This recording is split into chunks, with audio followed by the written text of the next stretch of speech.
Hydro City, Hydrosity, whatever you want to call it, this level's great.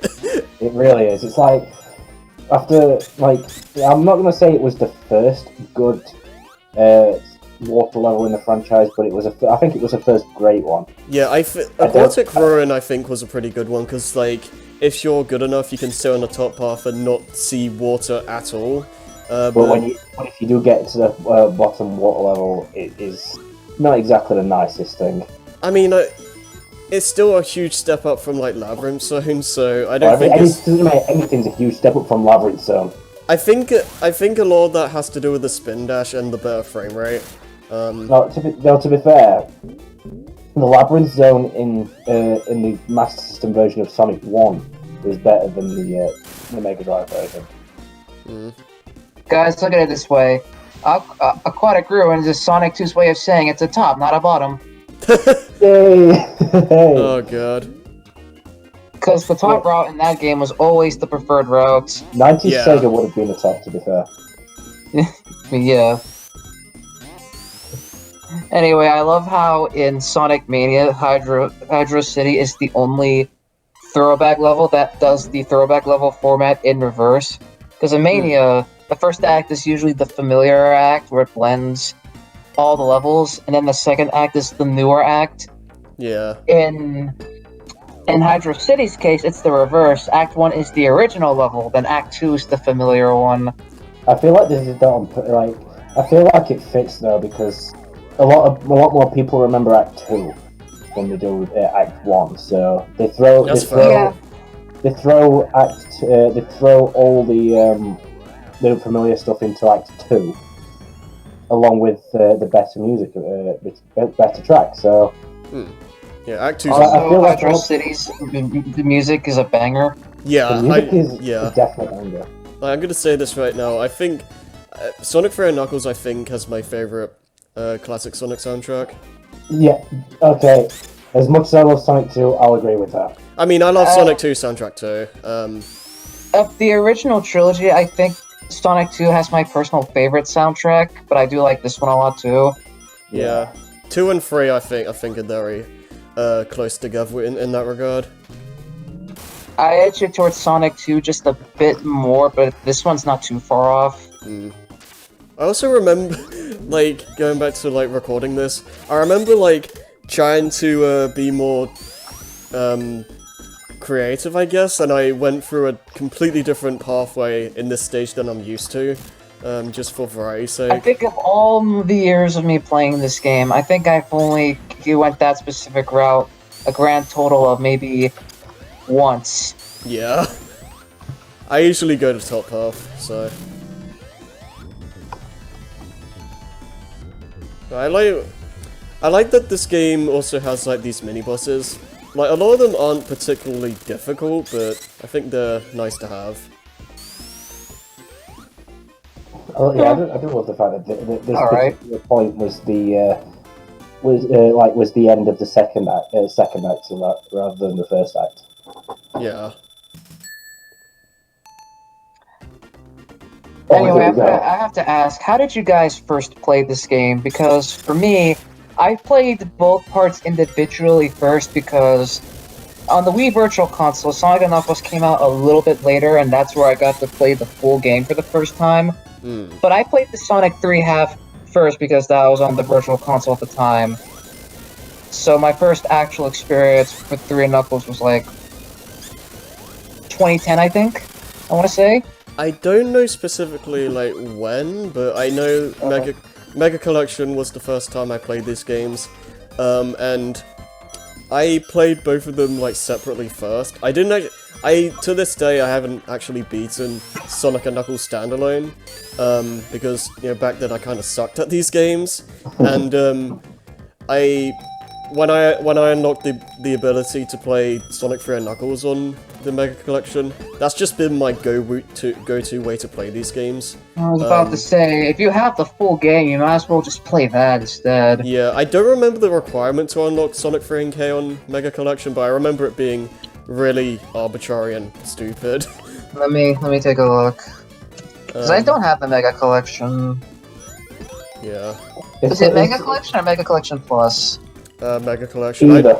I own normal Mega Collection. I don't know if Plus has any differences. Mega Collection was on GameCube. Mega Collection Plus was on the PS2 and Xbox. Yeah. Oh, okay. To unlock 3 and Knuckles, you have to play 3 and Knuckles. 3 and Sonic and Knuckles 20 times each. Is that just boot it up? I think so. Yeah, I was gonna say if you have I've to had to complete play it this 20 shit times. 20 times. I'm like, then what's the point then? I love this game, but that'd be burnout either way. Yeah. Maybe over the course of several years, but It's like you'd unlock Sonic 3 and Knuckles, and then you'd be burnt out from playing both parts 20 times each. Yeah, I finally unlocked Sonic 3 and Knuckles. Well, fuck this, I'm not playing it anymore. Yeah, right? Oh god. Anyway, about the Sonic and Knuckles Wii Virtual Console re-release, they actually had lock-on technology for all the games, so Sonic 2 had Knuckles and Sonic 2, which was really cool. Yeah, I've been playing through a bit of that with the Sega Ages release of Sonic 2. Yeah. It's so good, like, just playing through Sonic 2 with Knuckles is actually really nice.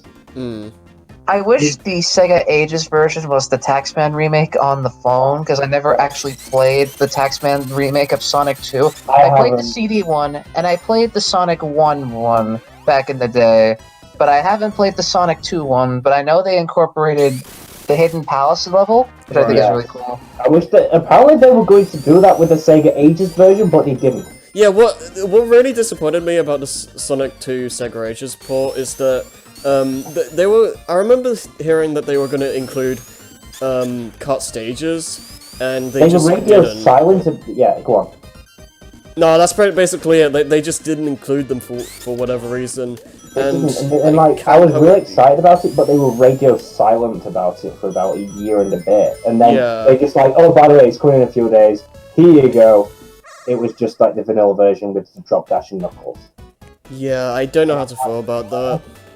I mean, the Sega Ages version is a perfectly acceptable re-release of the game. Yeah. I think it is because I would have vastly preferred that over what we got. Yeah, like the actual product is fine, but like they promised like something a lot better, and I just can't help but feel a little bit underwhelmed. It's a more or less perfect port at least because you've got M2. You've got M2 doing the emulation at the end of the day, and I know, like, with how much I know Sonic 2, that is a really damn good port, and it's more or less perfect to the actual original Sega Mega Drive version. You know what I mean? So I think if we get like the Sonic, if we get Sonic 3 and Knuckles, then I think given the fact that it's going to be M2 doing it, we're in good hands. So we've got nothing to worry about. They also did handled the emulation for the Mega Drive Mini, right? Yes, they did. Nice. And when I heard about that, especially after the original plans for having At Games do oh everything, god. Like, oof. Yeah. I remember that. Like, everybody was shit scared when they said that At Games was doing the original one, and then they just pulled out. Yeah, I think that was the biggest big brain move. That was the biggest pro game move. Sega gained wrinkles that day. Yes, it's about time like Sega did some quality control like that. M2 are really damn good at what they do. Yeah. Like, you I know, think they also did the Castlevania collection. That's exactly what I was going to say. They did the Castlevania collection, the Contra collection, and the arcade collection. Damn. Wow. So the fact, I think hiring M2 for their collections is probably the smartest move that Konami's done in a fucking god knows how many years. Aside from letting Simon and Belmont and Richard Belmont in Smash, of course. Yeah, and letting Sakurai bring Snake back. Yeah, and the amount of fucking music they brought in. Yeah. Oh god. Like, Cross Your Heart is the best remix in Smash. True. And it came from that arcade game of all things. Of course. I mean, to be fair, the arcade version is nice as well. Like, also, the Castlevania Dracula X Chronicles soundtrack has the original. It has the original Rondo of Blood soundtrack, and in that particular soundtrack, there's a Rondo of Blood style remix of Cross Your Heart, which is really, really nice. I need to hear that. I'll link it you after this part. Alright. Okay. Anyway, I was about to say, Harry, there was actually a Chaos Emerald back there that you didn't get. Oh yeah, like up the platforms. Yeah. Is Sonic bopping his head? I think so. I was gonna say, right...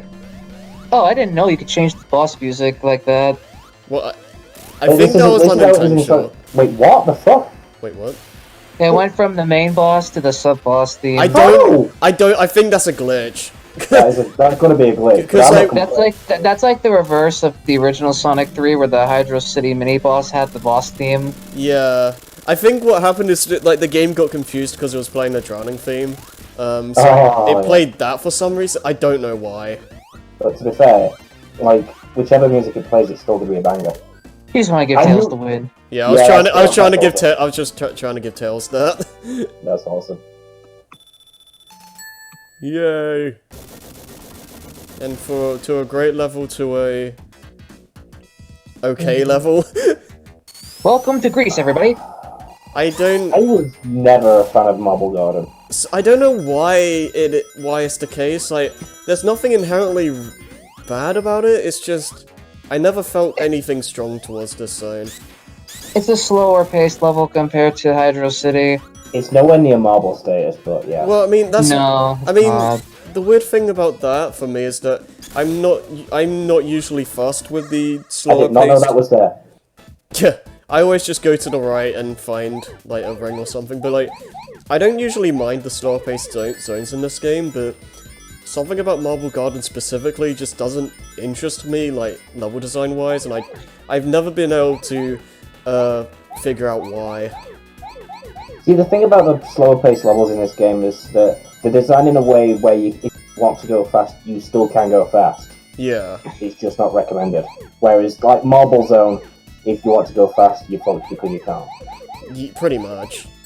I think Sonic 3 does the best job out of these 2D games, of like having speed as a reward and not having it just given to you really easily like Sonic 2 tended to do, and also didn't like slow down so drastically sometimes like Sonic 1 did. See, this is why I've come to really love Sonic 3 over Sonic 2 nowadays. Because it's because exactly that. It forces you to think, but it also still rewards you and lets you go fast, but not outright gives it to you. This feels like the most rewarding game to play in terms of that, I think. Sonic 3 is a game that rewards you for having wrinkles in your brain. And I fucking love it for it. Yeah. I can't wait. I just hope that they actually do. I feel like, I don't know why, but I've got the biggest hunch that they were going to announce Sega Ages Sonic 3 and Knuckles at South by Southwest before it was cancelled. If that was the case, I would be like, yes. I really hope we get something substantial this year, because they can't just call this the year of Sonic and then just do the movie and then just say peace out, guys. We'll see you guys next year. Oh no, they're not going to do that. Cancelled. Give Sega some credit. They're not going to leave fans out to dry like that. I mean, not nowadays. I'd hope so, because it feels like we keep having these droughts of nothing, and I don't know, I just want something. I mean, look at it this way, Harry. When they announced Sega Ages Sonic 3 Knuckles, the Sonic fans will be wet for a long time. Yes. They'll not want anything for a bit. I mean, if we get that and an SA1 remake, then I'm down. Oh god. A Sonic 3 and Knuckles and Sonic Adventure 1 remake I think would make a lot of fans happy. Well, like, I'd have to see how the Adventure 1 remake is done first. Yeah. I don't think Izuka's going to be that stupid to let the Sonic Forces happen again. I mean, Please, no. I'm less so worried about Izuka himself and more so worried about how the current team can handle it, because they have a kind of a rocky track record. But the thing is, with Izuka, he's the head of Sonic Team, and I really think he ought to just start asserting like some sort of quality control about him, rather than because I mean, I feel like the fact that they put out a survey for people to fill in does speak volumes. I do appreciate that.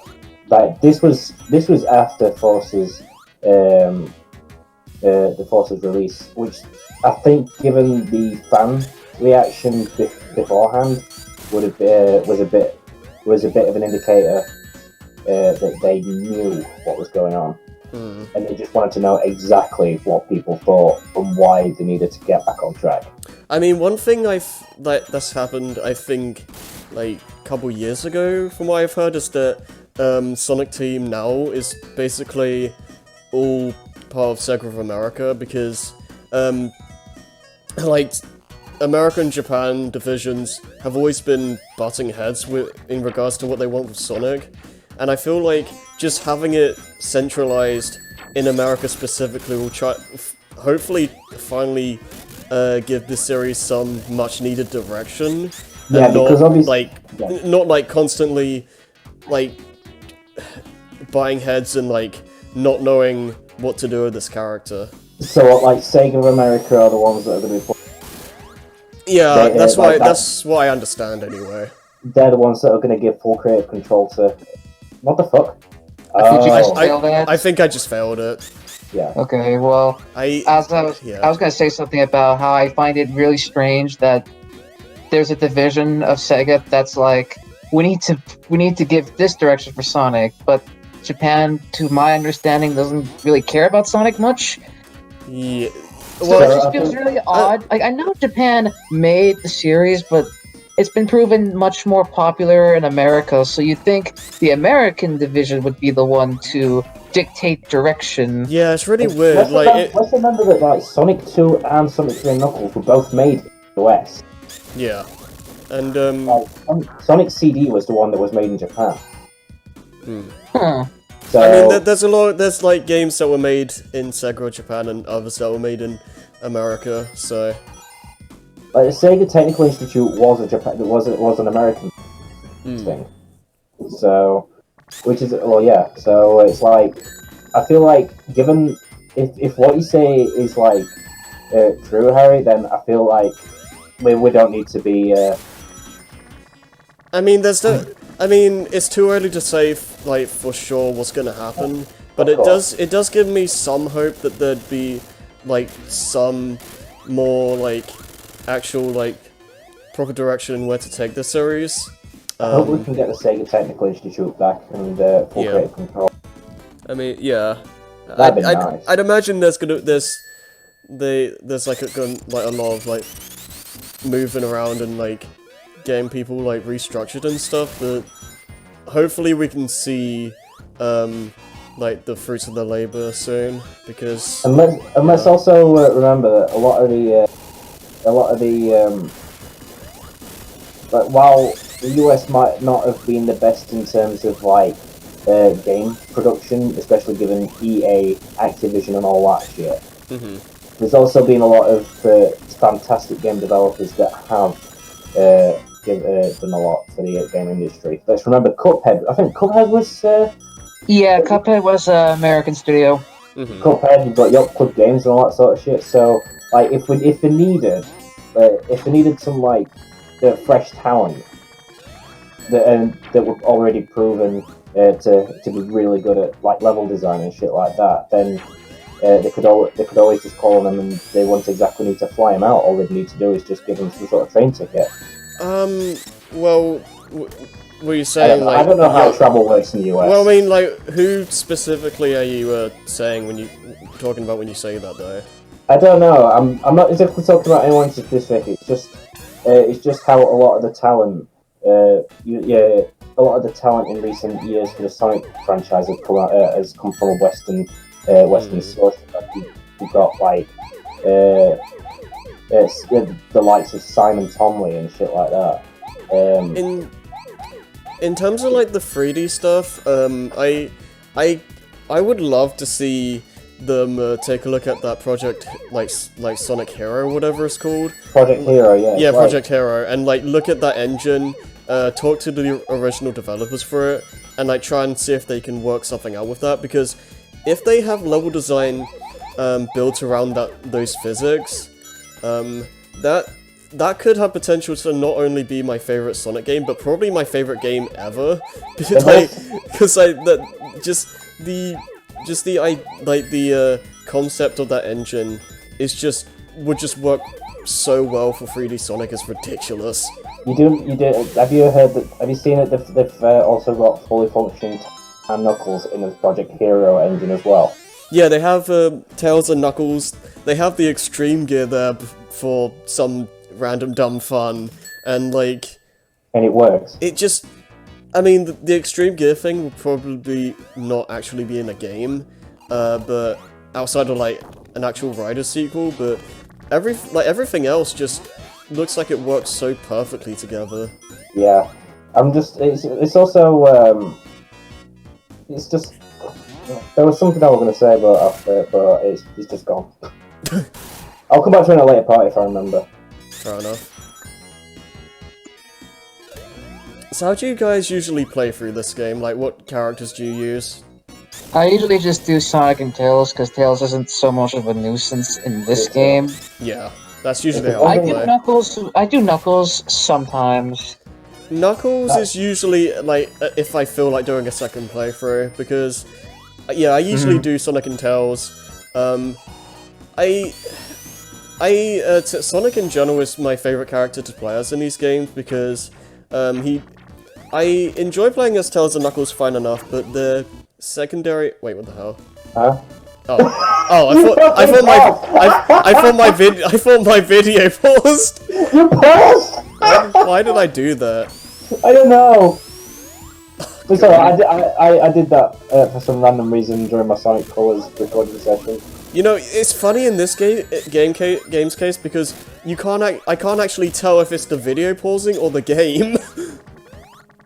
But no, I was just saying, I enjoy playing as Tails and Knuckles in these games fine enough, but the abilities are inherently a lot slower paced and more exploration focused, whereas I kind of like just going by at my own pace, and I feel like Sonic's general abilities do that better for the kind of playstyle I enjoy. And the Insta-Shield is a lot more useful than people tend to give it credit for, I feel. And the extra abilities with the Elemental Shields are a lot more speed-focused than Tails flying or Knuckles gliding, so I don't know. In the case of Sonic Mania as well, it's like, for the sake of having a bit of class, I'll not mention who, but there was a bit of talk about how Sonic was quote-unquote basically useless. I'm not naming names. I want to have a bit of class in terms of that. But what I was going to say was, Sonic's the one that gets the most out of the momentum and full use of the terrain around him. Yeah. Whereas the other, I don't know about anyone else, but a character with the drop dash is not useless. Yeah, exactly. The drop dash is is literally the best. Like, I can kind of see their point, because it's like, well, if the other characters can fly and explore more, what does Sonic have besides, like, elemental shield usage? Drop dash. Yeah, I mean, I can...